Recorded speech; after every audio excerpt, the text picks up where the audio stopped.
warahmatullahi wabarakatuh. Saya Zakia dari kelas 3B akan mempresentasikan hasil resume saya mengenai Physical Chemistry. Pada pertengahan abad ke-19, kimia organik muncul sebagai disiplin ilmu. Kimia fisik lahir pada tahun 1887, karena pada tahun ini muncul edisi pertama Z-Series, Physical Chemistry, Stoichiometry, and Virulence. Editor utama jurnal adalah Fred Rice pada tahun 1853 sampai 1932 dan Jacob pada tahun 1852 sampai 1911. Selanjutnya, sifat panas. Api adalah salah satu dari 4 elemen klasik dan panas adalah salah satu dari 4 kualitas utama. Francis Bacon, Robert Boyle, dan Robert Hooke mengadopsi penjelasan partikulat, dan Hooke berpendapat bahwa suatu benda menjadi panas karena gerakan partikel penyusunnya. Selama abad ke-18, Joseph Black yang meletakkan dasar-dasar kalorimetri lebih menyukai penjelasan alternatif bahwa panas adalah fluida. Lavoisier menganut teori fluida dan mencantumkan panas dalam tabel elemennya, menamakannya kalori. Bukti eksperimental langsung pertama tentang sifat panas pada tahun 1798 oleh Benjamin Thomson. Con Rumford, dia merencanakan eksperimen di mana sebongkah besi yang sedang dibor dikelilingi oleh sekotak air. Penggerakan itu terhubung ke mesin bubut yang diputar oleh 2 kuda. Pada tahun-tahun berikutnya, Rumford terus mendukung teori dinamika panas. Namun, sebagian besar orang sejamannya tidak yakin. Dalton menggambarkan atom dikelilingi oleh bola kalori yang bertanggung jawab atas tolakan antar partikel. Baru pada tahun 1840-an, teori kalori akhirnya digulingkan. Pekerjaan Mayer sebagian besar tidak diperhatikan pada saat itu. Dengan eksperimen seperti ini, dia mendemonstrasikan kesetaraan panas dan bentuk energi lainnya. Dia menetapkan prinsip kekekalan energi. Dia benar-benar mengajurkan teori mekanik panas dan dia membuat penentuan yang akurat tentang persamaan mekanis dari panas. Selanjutnya, termokimia.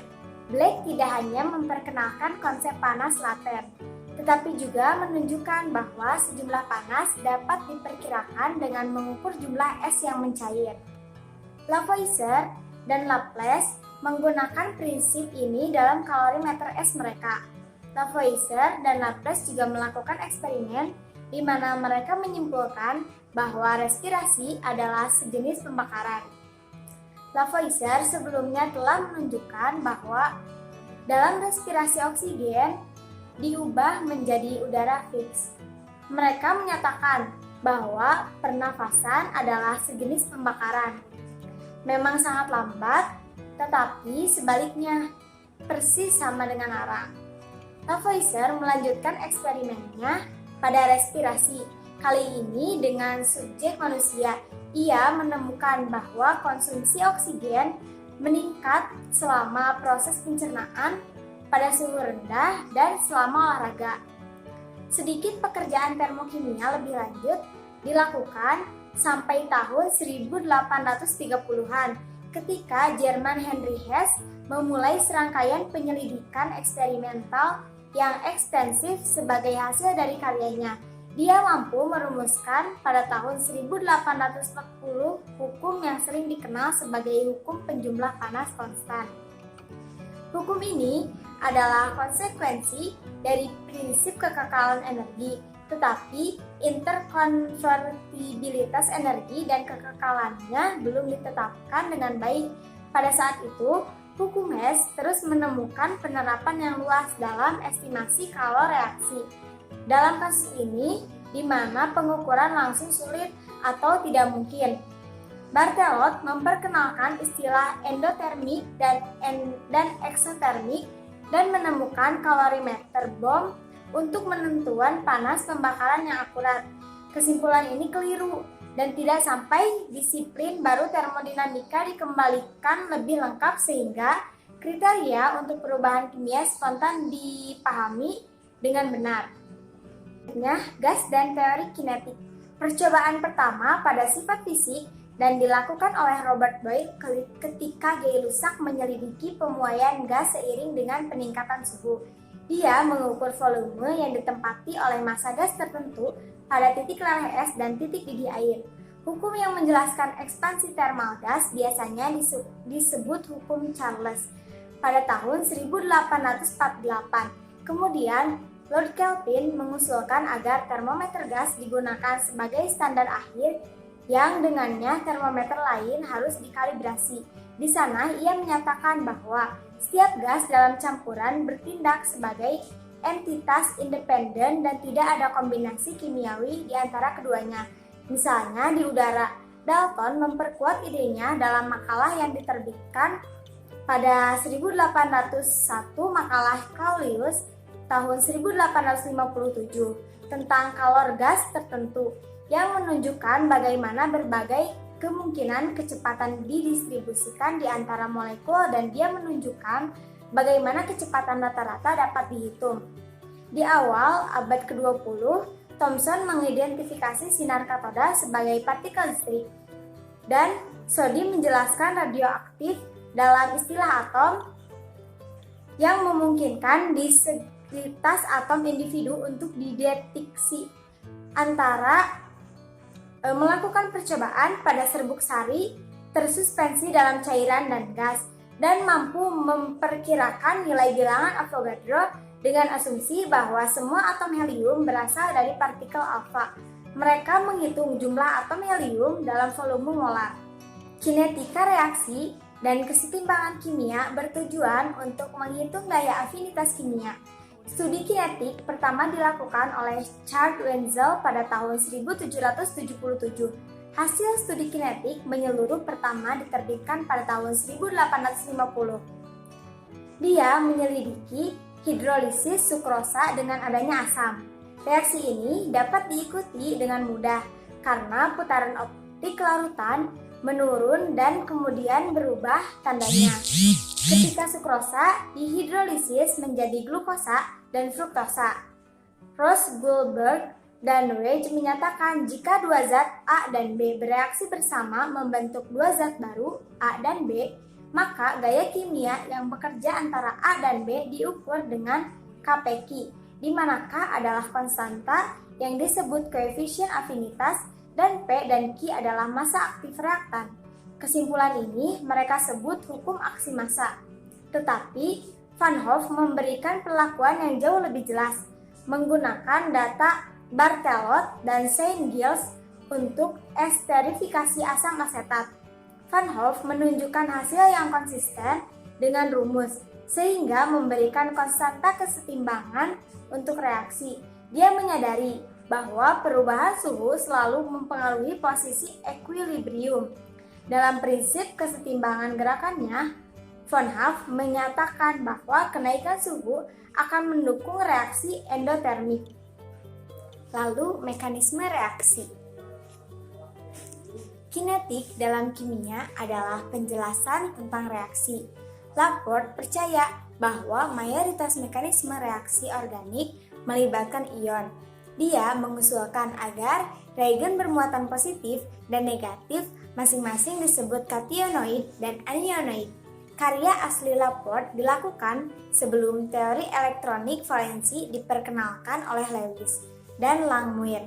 Pada tahun 1923 telah mengusulkan bahwa pergerakan pasangan elektron dalam sebuah molekul dapat terjadi selama reaksi kimia.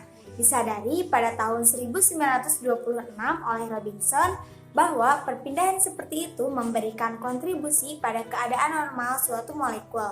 Dan fenomena tersebut dinamai efek mesomer, istilah elektrofilik untuk reagen yang oleh Laporte disebut kationoid dan anioniid.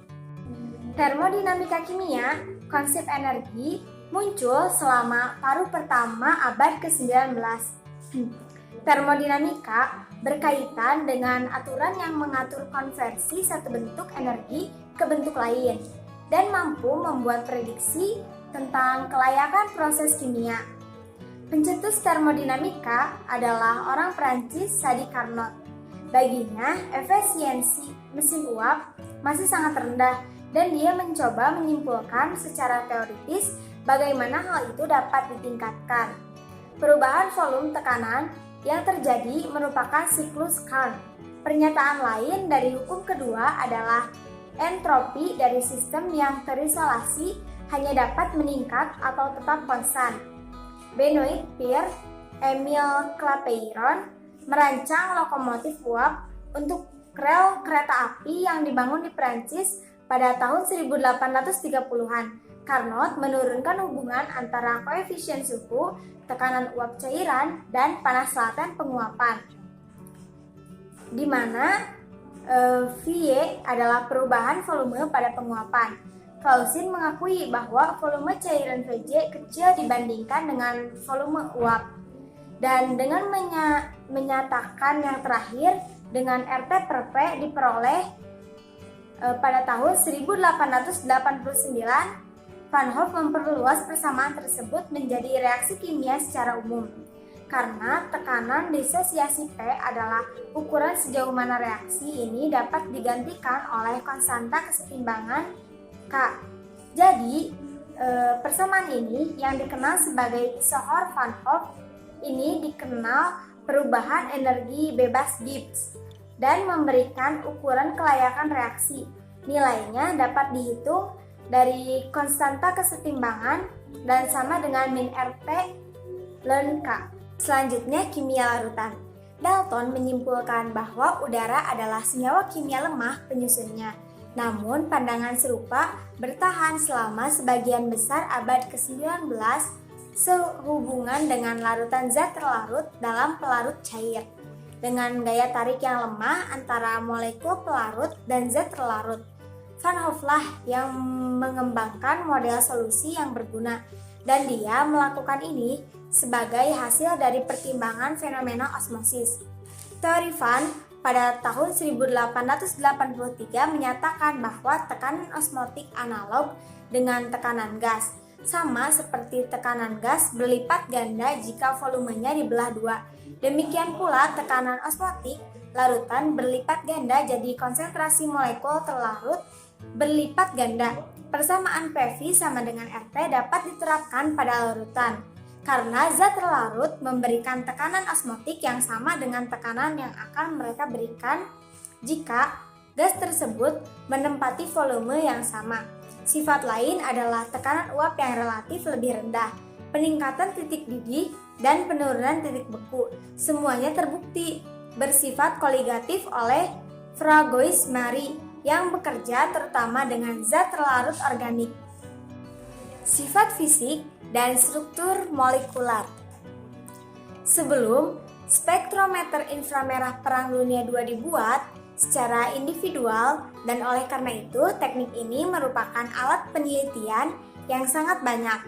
Selama perang ada upaya penelitian besar-besaran di Amerika Serikat untuk menemukan pengganti karet alam. Karena sumber pasokan di Malaysia diputus oleh Jepang, untuk membantu pencarian ini, spektrometer inframerah komersional pertama kali muncul dan sejak saat itu spektrometer inframerah telah banyak digunakan dalam penjelasan struktur.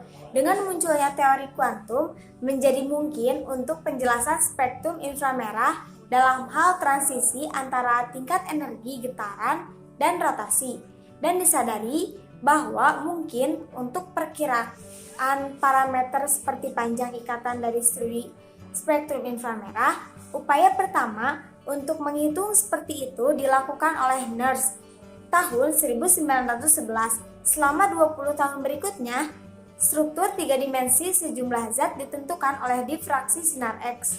Dua yang terpenting adalah resonansi magnetis dan spektor massa. Segera setelah Perang Dunia II oleh Felix dan juga secara independen oleh Edward, inti atom yang paling banyak dipelajari adalah inti atom hidrogen yang hanya dapat mengadopsi dua orientasi terhadap medan magnet.